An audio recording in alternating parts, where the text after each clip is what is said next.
Okay, welcome, Luis. Hello, and thank you for having me today. And thank you, everyone who is watching. I really appreciate this opportunity to share some of my experience and expertise with Universal Design for Learning and mobile devices. And I've already gotten a lot out of today, so thank you to the Educator Collaborative for all the great work that they're doing. And so I am actually based out of St. Petersburg, Florida. I work as an inclusive learning evangelist, I would like to say, and I'm also an Apple Distinguished Educator. And so I focus on accessibility, inclusive design, and universal design for learning. So what I'm going to do is switch over to my presentation. So it will take me 1 second to bring that up. And it looks like you're able to see it. All right. So again, thank you so much. I want to make sure that we can continue our conversation today. We're going to be together for just a few minutes, about 40 minutes or so. But there's no reason why we can't continue the conversation throughout the weekend and even longer than that. And so on Twitter, you can find me as _Luis F. Perez. Also, you can tweet about this session using the hashtag the EdCollab Gathering, and the session number is number 5. So I actually had to choose the underscore is because Luis Perez is a very common name in Latin America. So it's kind of hard to get a Twitter handle. But just remember _ Luis F. Perez, and then I'll be happy to answer any questions you have, or if you want to just make some comments during the session, that would be great. So I always begin my presentations by saying that this is the best time in history to be blind or to have any kind of disability. And the reason I say that is because I have a visual disability myself. I have a visual impairment called retinitis pigmentosa. And so what you're seeing on the screen is actually a photo of the back of one of my eyes. And it was taken a while back when I was first diagnosed with retinitis pigmentosa. And essentially, all of the spots where you see the dark spots, the black blotches, that's where I can't see. And so I have something basically that's called tunnel vision, where I can only see just what's in front of me. And so the reason why I say that this is the best time in history to be blind is because of the wealth of technology that we have available to allow somebody like me to really pursue their educational goals and their dreams. And one of the dreams that I had was to pursue my doctorate. And so I was able to do that last year. I was able to complete my doctorate in special education at the University of South Florida. The other thing that technology has allowed me to do is to pursue my love of photography. And so I've published a book about that. It's called A Touch of Light, Photography for All Abilities. And this is actually a digital book. And so you can find it on the iBookstore. It's an interactive book that you can open on your iPad, and it has a lot of embedded content, such as videos and other interactives. So really bring the content to life. And so I'm working on actually revising that for the latest version of iOS, which was released this week. The other thing you can do to check out some of my photography is visit me on Instagram. And so there I'm LFP1211. That's my username on Instagram. So I'm always sharing my images because I think it's a great example of how we as people with disabilities and how our students, all students, can really tell their story in a powerful way and really motivate change. And so I've always enjoyed photography, and I can't do photography with a traditional camera. But thanks to the the use of iOS devices, I can continue to pursue that hobby and pursue the use of photography to engage learners. So when I think about technology, I don't really think about assistive technology. I think more about empowering technology. And that's really my goal, is how to use technology in a way that empowers the individual, empowers the learner to pursue their goals and their dreams. And so when I think about how to use technology effectively, I think of it as a puzzle. And for me, that puzzle has 3 different parts. First is the tools that we have available to gain access to information, gain access to the curriculum. Then the materials that work with those tools, and this can be ebooks, it can be websites, it can be videos. And then there's the pedagogy, which is just as important. So having a flexible pedagogy where we can really provide lots of opportunities for learners to express themselves and to gain access to the content is just as important as the other two blocks here. When we put that all together, what we're able to gain is not just accessibility, but digital equity. And to clarify what digital equity means a little bit, I'm going to use this image here. And sometimes people think of digital equity more like equality. But equality is what we often do in education, which is providing a one-size-fits-all curriculum. And then really, it doesn't really fit every learner. Instead, what we need is equity, where we're providing learners with customized solutions that really address their individual needs and really empower them to be successful. So that's really what I work towards, is really gaining that digital equity for every learner. So I'm going to cover these three in more detail, and really I'm going to focus on just two of these, the tools and the pedagogy. But just remember that the materials are just as important, because these things all work together in a very holistic way. So when we talk about the tools, a really important concept to understand is that concept of universal design. And universal design really is about access, and that can be access to the physical environment, but in the context of learning, it really is access to information. That's really the first step. If you can't access the information, then there's a barrier that will prevent you from learning. And in order to understand universal design, we also need to understand the concept of variability. So if you were to take a group of people, any group of people, you would see a great deal of variability between them in terms of height, in terms of their reach, even in terms of things like the reaction times. So learners or users of technology are highly variable in a variety of different dimensions. And so for that reason, we can't say that there is an average user.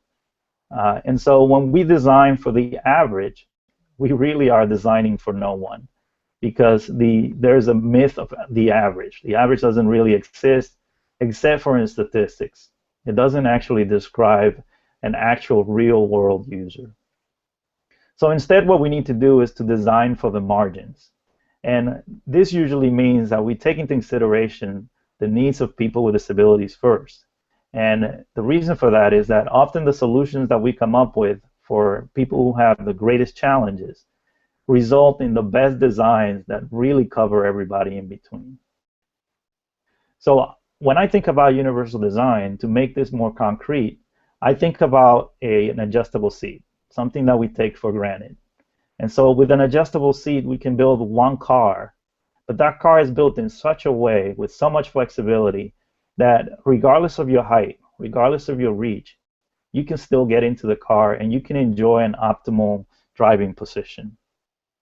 And so when we think about the use of technology in education, we're really trying to do the same thing. It's providing that adjustable seat for learning, where the learner can really customize the environment to meet their needs, and they can find that optimal position for learning.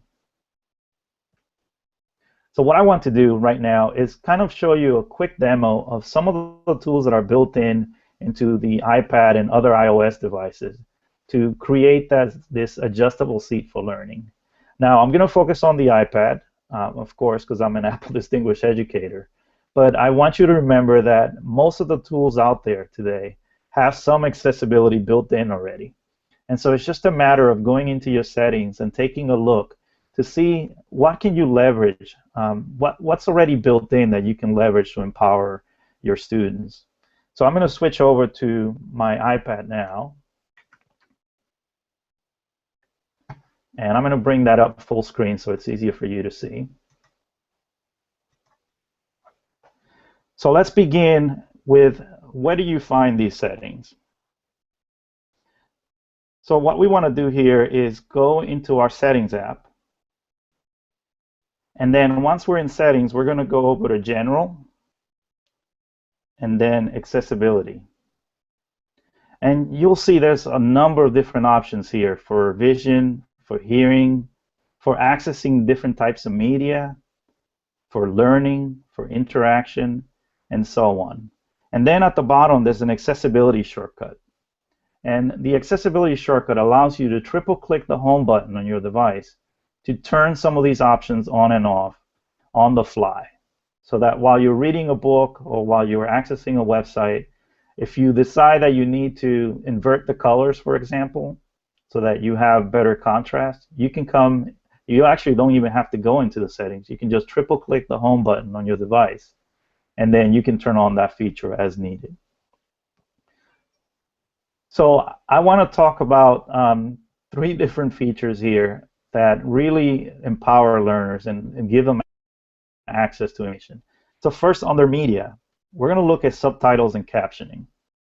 Now, I know that a lot of you are using videos in the classroom, and videos have become a really important way of providing multiple representations of the content and really bringing it to life. But if we don't include the captions, then those videos are inaccessible to someone who has a hearing disability or maybe to an English language learner and so on. So in here on your iPad, captions. And so as long as the author of the video has included the captions when they created the video, then those captions will be visible when you play them on your iPad. But here's what's even better. In the iOS 7, you can now customize the appearance of those captions. And so in here, right now you're looking at the classic view for the captions. And if you've ever turned them on by mistake on your TV, so you're very familiar with what they look like, and they're kind of hard to read. But now we have a different view, which allows us to make that text a lot more legible and easier to read. Or we can make it even larger, so that then the learner doesn't have to struggle to read the captions as they're watching the video. And then even better, we can turn on our own custom style, which is, we can make the text stand out even more with different colors, different backgrounds. Adding styles is really easy. You can tap on Create New Style. And once you go into Create New Style, really, it's up to you how you want to change the text, how you want to change the background, whether you want to add a drop shadow to make the text stand out. And then at the top, you get a preview just to make sure that that's the right setting for the learner that you're working with. So captions are really important from a universal design perspective because, of course, they provide access to somebody who has a hearing disability or hearing impairment. But there are so many other learners who benefit from this. A struggling reader will benefit from this. An English language learner will benefit from it. Or how about somebody who's just new to a topic and they're not familiar with the vocabulary? And so now when they see it with the captions, it's reinforcing that information. So this is a great literacy tool in addition to being a great accessibility one. So that's captioning. And so that's great that you can turn them on right under the media options within accessibility. The next thing I want to talk about is speech.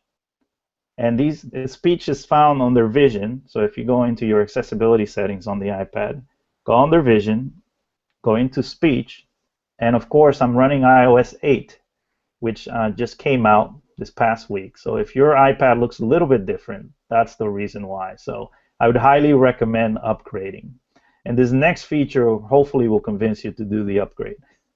So under Speech, we have Speak Selection and Speak Screen. And I'm only going to focus on Speak Selection due to time constraints. But we can turn that on here using just a very simple toggle. And then we can go under Voices.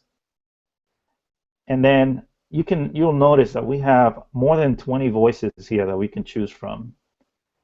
And for some of these languages, we can even choose different dialects. And by the way, most of the time I have this set to the Australian voice. I found that to be a lot more pleasant. That was until this week, because this week Apple added Alex to the voices that ship with the iPad.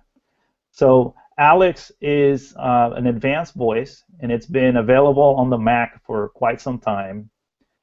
Alex is a really, not just a high-quality voice, but a very smart one, as we'll see in a few seconds.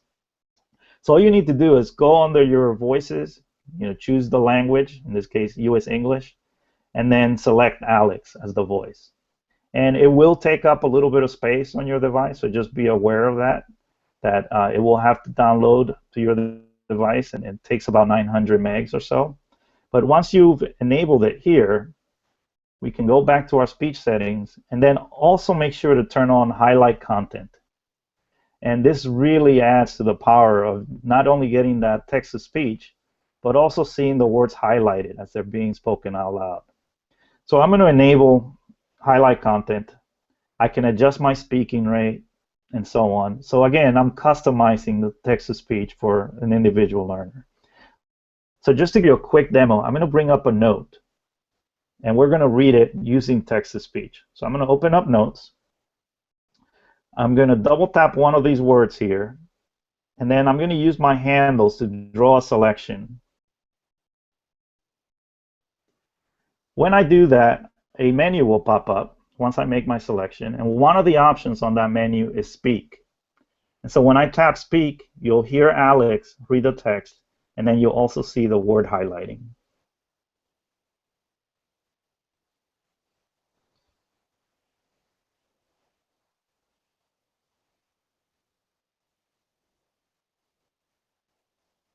And unfortunately, it's not coming through right now for some reason, so let me close out of the Notes app. We're on live TV, so sometimes things don't work quite the way that you hope they would. So let's bring up the Notes again. See if we can get Alex to speak.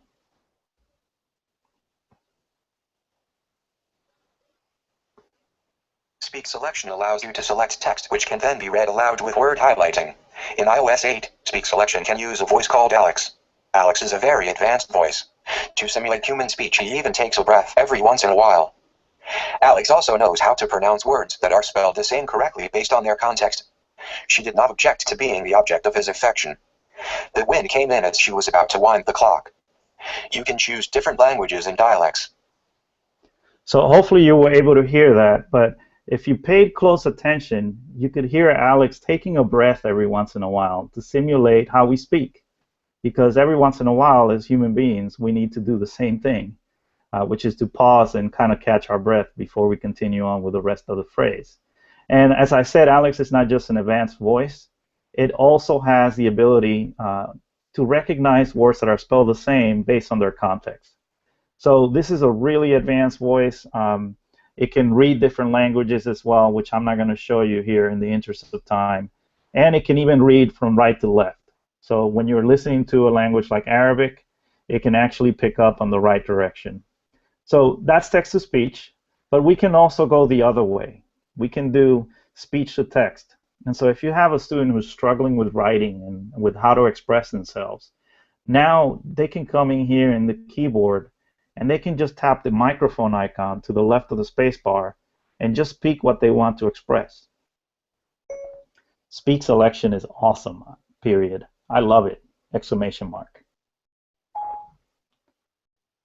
And that's it. Without any training, the voice recognition that's built into the iPad recognized what I said and it transcribed it for me. Also in iOS 8, I don't know if you noticed, as I was entering the text, I was getting word predictions right above the keyboard. And that's a new feature in iOS 8. So along with the Alex voice, this ability to have word prediction is another reason to upgrade to iOS 8. But here's another one. I'm going to tap the globe icon to the left of the space bar, and I'm going to choose a new keyboard that I installed, because now in iOS 8, you can install different keyboards on your device. And this is a keyboard called Swipe. And I forget what the price is, but I think it's like 99 cents or $1.99. But with Swipe, I can use gestures to enter my text. So as I draw on the keyboard, it knows, it recognizes the letters that my finger is over, and then it enters that text in.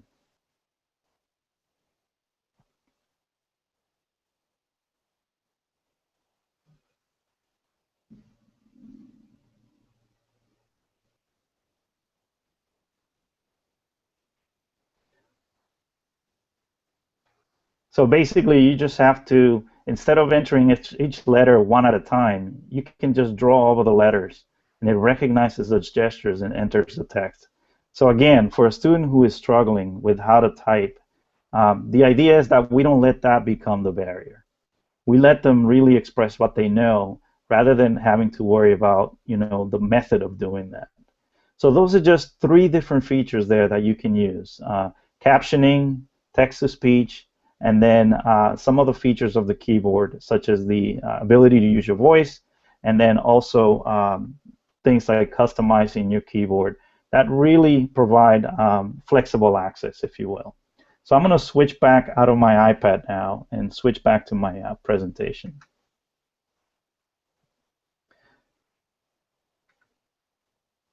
Now, if you did not catch all of that, I do have a YouTube channel where I post tutorials on all these features.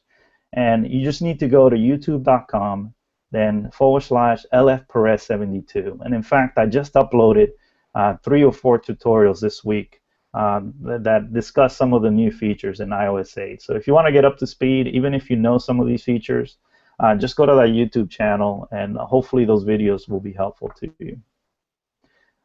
Now, in terms of integrating technology, so I'm a big fan of technology because, again, for some people it makes things easier. As we saw with text-to-speech, that's something that anybody can use, right? You could be in the car and you could be listening to your email or an ebook. But for some people, like people with disabilities, technology makes things possible. And so that's why I'm a big fan of it. And this model, the Samir model, which I'm going to talk about briefly, it's a really great model for integrating technology. And it makes a distinction between enhancement and transformation. And the idea is that at the enhancement stage, technology really is either a substitute or it just provides a small functional improvement. But you're not really redefining what you're doing with technology. Now, as we go above enhancement, or we cross the line, so that's why you see a dotted line on the screen, we get into modifying the task. Or even better, taking a look at new tasks that we were not able to do without the help of the technology. So for me, in terms of the use of technology with diverse learners, I try to look beyond enhancement. And by that I mean that I try to use technology to provide a voice and to empower, not just to do the same old tasks that we've been doing. So when I think about the Samir model, I think a lot of times it's misunderstood to mean adding more technology or using the highest technology you can find. So we generally focus on really high tech. But when I think about the Samir model, I really think more about it as a process. And I think about it in terms of 3 C's. The first is context, and it really is about using technology in an authentic way to solve real-world problems, because that's really what makes education relevant to our learners. And I think that's a theme that came through as I was listening to the keynote as well this morning. So context is really important, and connecting what learners are engaged in with the real world, because that's really what's going to make it meaningful to them. Collaboration, and I love the motto of the Educator Collaborative, which is collaboration creates opportunity. And that is so true, because together we're able to do much more than each of us can do individually. And so getting learners to collaborate with education is important, and to collaborate with technology, sorry. And technology makes that possible these days. We have so many tools, like the one that we're using now, that allow that collaboration. And then finally, creativity, because that's really what engages learners, is their ability to express what they know in creative ways. So really, in terms of the Samir model, I focus on the process and really developing these 3 areas rather than the technology. The technology is just there to facilitate it. So we've talked about so far the tools. I'm going to skip over the materials, but again, remember that these are all parts of a puzzle, and we need to pay attention to all of them. If we have a video that's not captioned, for instance, it doesn't matter that Apple put the ability to turn on the captions in their tools. Even if we toggle that switch, like I showed you earlier, if the captions are not there in the video, then it's not going to help that learner. Same thing with an ebook. If we don't put the descriptions for the images, then a student who is blind is not going to be able to access that information. So those two things kind of go hand in hand, accessible tools and accessible materials. But what really makes this thing, what's really the most important component is the pedagogy. And those two things are really there to empower the pedagogy, or to drive it forward. So when it comes to the pedagogy, we can think about universal design and extend that and call it universal design for learning. And really, whereas universal design is about access to information, UDL, or universal design for learning, is about access to learning.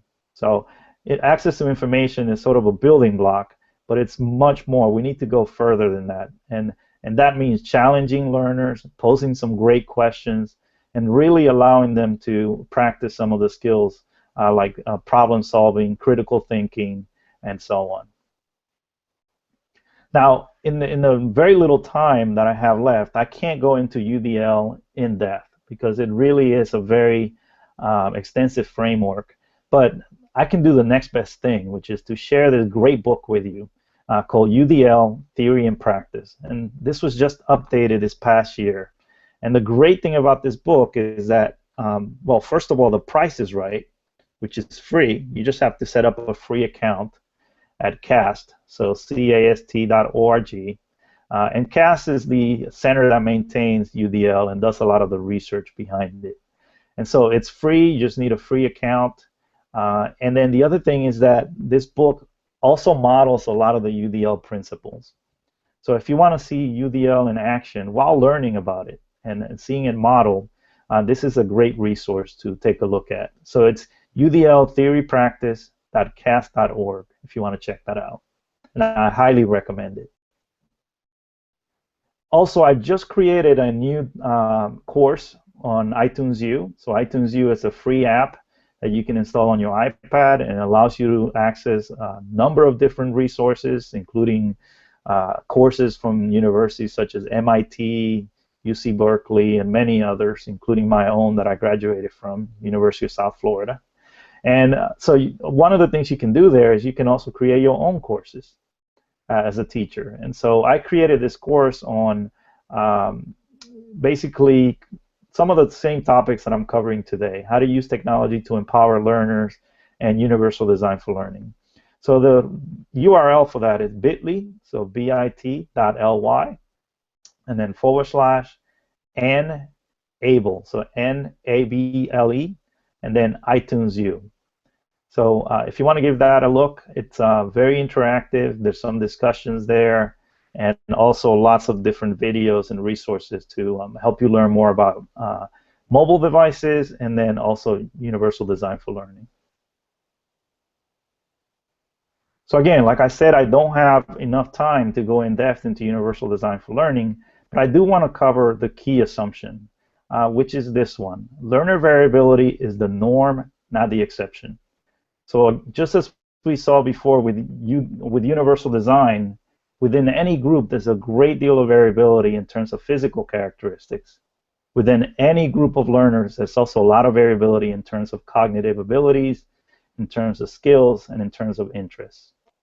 And learner variability is based on how our brains work, and the fact that our brains are highly complex. They have lots of different interconnections.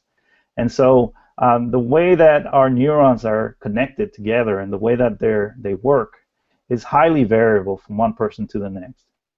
And another way to put that is that the way that our brains are wired is as individual for each person as our DNA or our fingerprints. So that's why we need to make learning customized and personalized, because of that variability. Also, our brains change with time, and they change with learning. So as we learn something new, we establish new connections. As we engage with the environment, we establish new connections. And so it really is about the brain you learn with, not the one you're born with, which to me is one of my favorite concepts to think about. But this is also a concept that we can express to our learners. And I think it's very empowering to communicate that to them. That it's not the brain you were born with, but it's the one you learn with. You can change your brain by exposing it to new experiences and new opportunities for learning. Now, this part I'll cover very briefly, but again, you can get more information at cas.org. But within that variability of each person's brain, there are some patterns that emerge and that neuroscientists have been able to observe. And these three patterns are the main ones: the affective network, the recognition network, and the strategic network. And these networks correspond to different parts of the brain. And a really easy way to remember them is that the affective network is the why of learning. It's what motivates you to learn. It's also what causes you to persist in learning when you come across obstacles. The recognition network is the what. It's all the information that you bring into your brain through your senses. And then the strategic network is how you act on the environment and how you are able to express yourself and what you know. And so because we vary along those three different dimensions, those three brain networks, we need to provide a lot of flexibility. And that's what's meant by providing multiple means of engagement, representation, and action and expression.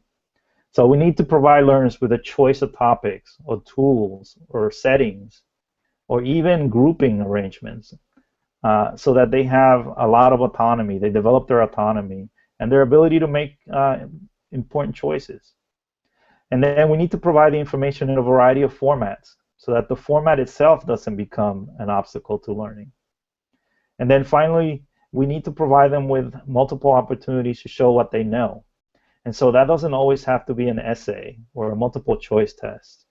It can be a video. It can be a poster. It can be a wiki or a website.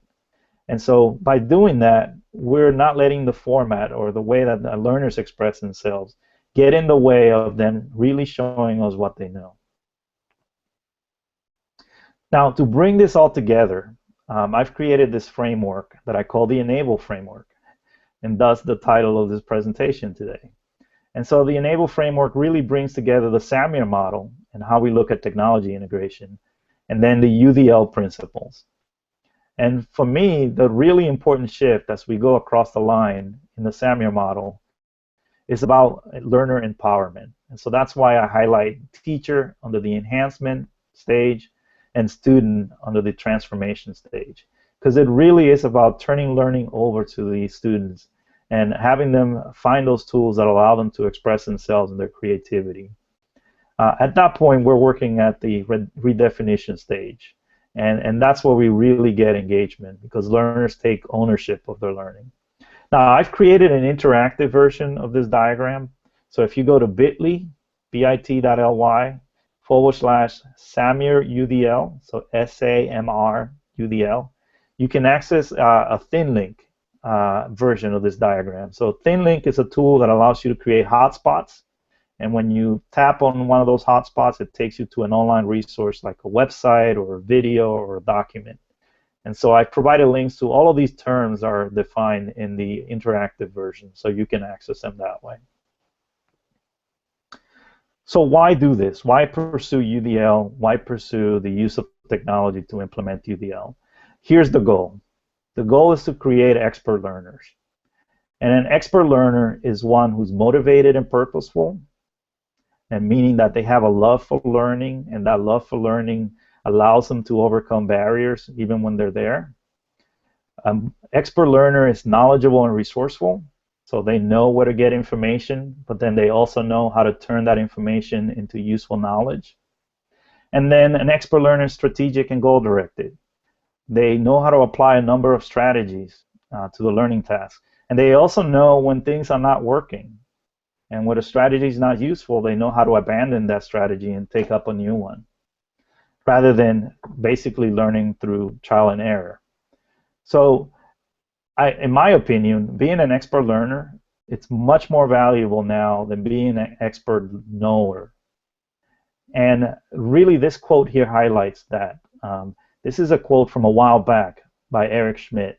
And he said that every 2 days we create as much information as we did from the dawn of civilization up until 2003. So think about that. That is a mind-boggling statistic. And it really expresses just what an information-rich environment we are learning in. And so just knowing or having access to a lot of information is not enough. You need to have another set of skills, which is being able to curate that information, being able to make sense of it in a meaningful way, and the like. And so the reason why this is important is that we're facing a number of what some people have called wicked problems. And by wicked, I don't mean that they're evil problems or anything negative of that sort. I just mean that they're complex problems. Problems such as global warming, or lack of resources, or income inequality, or I'm even going to throw education into the mix there, because education is a complex system with a lot of stakeholders and a lot of people that are interacting with each other. And so those are all complex problems, wicked problems, where having the right information is important, but it's just the starting point. You need to be able to do something with that information. You need to be able to come up with innovative solutions, and you need to be able to problem solve. And so being an expert learner, which is the goal, or developing an expert learner, which is the goal of UDL, it's really important in that kind of environment. Now, I want to close by sharing with you a video, a really cool video. And I'm not going to show it here just because of technical limitations, but I want to invite you to check out this video on YouTube. And this is my friend Chris Hills, and I'm honored to know Chris as a friend and colleague. He is an Apple ambassador, Apple Accessibility Ambassador in Australia. And you can find the video at bit.ly, bit.ly/C-Hills iMovie. So that's a short link or short cue right to his YouTube video. But Christopher really is the embodiment of an expert learner. He is a certified Final Cut professional, and he now has his own video production company. And the reason why I say he's an expert learner is he has taught himself a lot of what he knows about video editing and about assistive technology.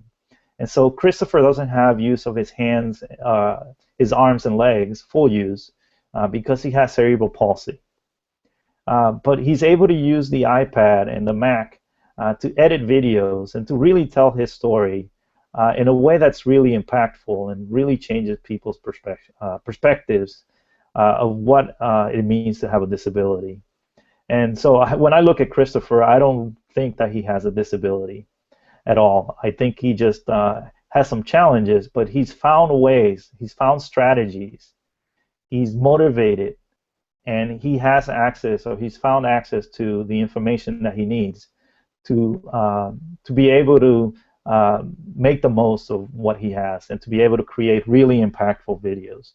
So Christopher is really a great example. I invite you to check out his video online. And with that, I'm going to close. And again, I invite you to check out some of my resources that I've created. You can find me on About Me.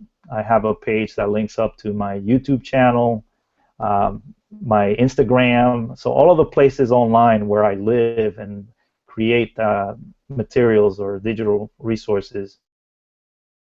You'll through about.me and then /Luis F. Perez. And then I also have a website where I post a number of different resources as well. And this past week I did an extensive review of iOS 8 and some of the accessibility features that are new. And that website is www.luisperezonline.com. And then, of course, as I said at the beginning, the conversation, the collaboration doesn't have to end here. We can continue that online through Twitter. And again, my Twitter handle is Luis F. Perez. So I'm going to exit out of my presentation, stop screen sharing, and then see if there are any questions that have come up that I can address through the any questions that have come up through Twitter and so on that I can address. Hi, Luis. First, I just want to say thank you so much. I feel so inspired in the Twitter stream that's been running here. People are cheering for both the cool stuff that we never knew existed inside of the devices we have with us, but even your larger message. It's just been a really amazing session, so thank you for that. I'm going to look over at Twitter, and a few people have been tweeting and not including the little number 5. So I'm also going to be on 2 devices here to try to catch all of those. Sure, sure. But a couple questions. So Mary's been tweeting along, Mary Howard, who does a lot with RTI work, and she and I even had a little exchange going. We're like, holy cow, this is the next level. And so one question that came up that I think is probably not just Mary's, it's many people's from Twitter, is where to start. Like if you have a class of kids and you're trying to reach as many learners as possible, and you have all these different ways that you showed us of using our devices, what if you had to go in the classroom on Monday? What would be the first thing you'd do? So one of the things with universal design for learning is that it can be overwhelming at first when you look at the guidelines. There's so many different guidelines, and what I would say is start small. Like, don't start with a whole unit and try to make it all of a sudden overnight into a perfect UDL unit. Maybe pick a lesson and start small and see how you can implement some of the UDL principles. The other thing to keep in mind is that the UDL guidelines are not a checklist, so you don't go through and you check every single one of them. You really apply the ones that are relevant to the goal. So it really begin with the goal of what you're trying to teach, and then see which ones of the guidelines apply to that goal. And so that kind of makes it a little bit more manageable, knowing that you don't have to apply every single guideline in every single lesson. It really is driven by the goal of what you're trying to accomplish. Yeah, I'd say that's helpful for me too, because I'm very interested in UDL. I've read a lot of Cast's work on it, but for me, I feel I 100% agree with everything that UDL stands for, and then I feel overwhelmed on exactly what to do. So I think that's perfect advice of match your goal. And so it's match your goal. Like, think of what you're working on with that student or with that group and match your goal to that. Start there. Exactly, and use the UDL guidelines more as a decision-making tool to kind of help you look at what you're trying to accomplish in terms of your assessment, your materials, and your methods, and then see how you can make them more flexible. That's really the important thing, is how can you make them more flexible. And there's a number of ways you can do that, but I always say start small, and with time, you will get better at it. So it's like anything, right? Yeah. Sometimes we forget that it's not just learners that need to be experts. We become experts over time as well. And just to ask, because I think you've mentioned this before, but that you help schools with that too. I do. So that's really one of my big roles right now, is helping with universal design for learning implementation, redesigning curriculum. And so I work at both the K-12 and the higher ed levels. It's a little bit different, the environment's a little bit different, but the concepts still apply of how to make learning more flexible and accessible. And there's one more question that now I can't find, but I recall it. It had something to do with like the number of devices. Like what are your thoughts on how many devices should be in a room, and any technical things like that? What I generally say is, UDL is not really about technology. It's really first and foremost about pedagogy. And so there is a lot of UDL you can apply without any technology. Things like your seating arrangements could be causing barriers. The way you present. There's a lot of different things that you can address even if you don't have any technology in the classroom. Now, what I do say is that technology makes things easier, right? Because it makes you, one of the things technology does is it makes things more efficient, right, sometimes. And so if you have technology, then great. Try to leverage it in any way that you can. And what I tell people is always begin with what's built in, right? So whatever devices you do have, begin with what's built in. It's usually going to be the most elegant solution. It's also going to be the cheapest. right, because you have it. And that's so smart, because you're right. There's a way where we can feel like, well, if I don't have the thing, I can't do it. But right. start with it. Well, thank you, Luis. This was such an inspiring session. I know we had a whole little crowd here that was watching, and I'm looking forward to more people being able to see it when it's archived as well. So thank you very much for sharing your passion and your wisdom with us today. And we need to do much more of this with you. So we'll talk some more for sure. I will come knocking, I promise. Thank you so much, Luis. Well, thank you, everybody, and I hope you enjoy the rest of the sessions this afternoon. I'm sure you're going to pick up a lot of valuable skills and insights that will really, again, as it says in your motto, right? Collaboration creates opportunities. So let's continue collaborating. 100%. Thank you so much, and thanks everyone for joining us.